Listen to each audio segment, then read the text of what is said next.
सध्या राज्यात 29 महानगरपालिकेसाठी 15 जानेवारी रोजी मतदान होत आहे. 3 लाखापेक्षा जास्त लोकसंख्या असलेली शहरं ही महानगरपालिका या क्षेत्रात मोडतात.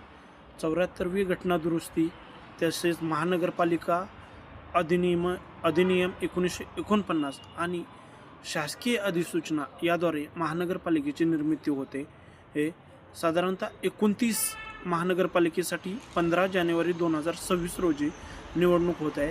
त्यामध्ये आता काही ठिकाणी प्रभाग पद्धती आहेत. ज्या ठिकाणी 4 प्रभाग पद्धती आहेत, 4 प्रभाग पद्धतीच्या ठिकाणी 4 मतदार असतील.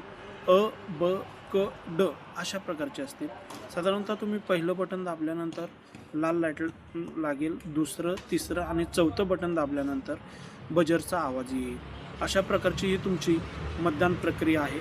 जवळजवळ 9 वर्षानंतर महानगरपालिकेच्या निवडणुका होत आहेत. त्यामुळे आपलं जे मतदान आहे ते विचारपूर्वक करा, एका विचारधारेला करा, योग्य उमेदवाराला करा. जर तुम्हाला उमेदवार आवडत नसेल तर तुम्ही नोटाचा नन ऑफ दी अबावचा पर्याय हा चूज करू शकता. 29 महानगरपालिका म्हणजे जवळजवळ पूर्ण महाराष्ट्र. लक्षात घ्या, महानगरपालिका हे असे क्षेत्र आहे ज्या ठिकाणी उद्योगाचं स्थान, ज्या ठिकाणी कला, वाणिज्य, शैक्षणिक स्थान, ज्या ठिकाणी राजकीय स्थान, हे सगळे विचार ज्या ठिकाणी एकत्र होतात अशा ठिकाणचं ह्याचं हे ठिकाण आहे. त्यामुळे जवळजवळ तुम्ही महाराष्ट्राला मतदान करतात. लक्षात घ्या, जवळजवळ तुम्ही महाराष्ट्र घडवत आहात. त्यामुळे आपलं मतदान करताना हे मतदान हे एकदम विचारपूर्वक करा, जेणेकरून तुमचा विकास होईल ना की तुमचा बकास होईल. शहरातील गुन्हेगारी कमी होईल, शहराच्या सुविधांमध्ये वाढ होईल, शहरामध्ये AI आर्टिलिजन्स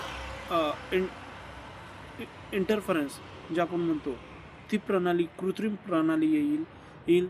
शहरं ही बकाल होण्याच्या मार्गावर आहेत. शहरांना आजकाल कोणताही दर्जा राहिलेला नाही.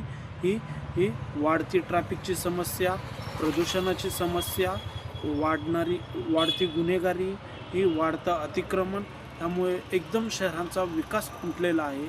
आणि ह्या सगळ्यामध्ये तुमचं मत हे अशा व्यक्तीला द्या की जी व्यक्ती ही ह्या सर्व गोष्टींचा विचार करून तुमच्याच नव्हे तर पूर्ण महाराष्ट्राच्या, प्रत्येक महाराष्ट्रवासियाच्या, प्रत्येक तेथील मतदाराच्या जीवनामध्ये क्रांती घडवेल. लक्षात घ्या, आजचं मत हे उद्याचं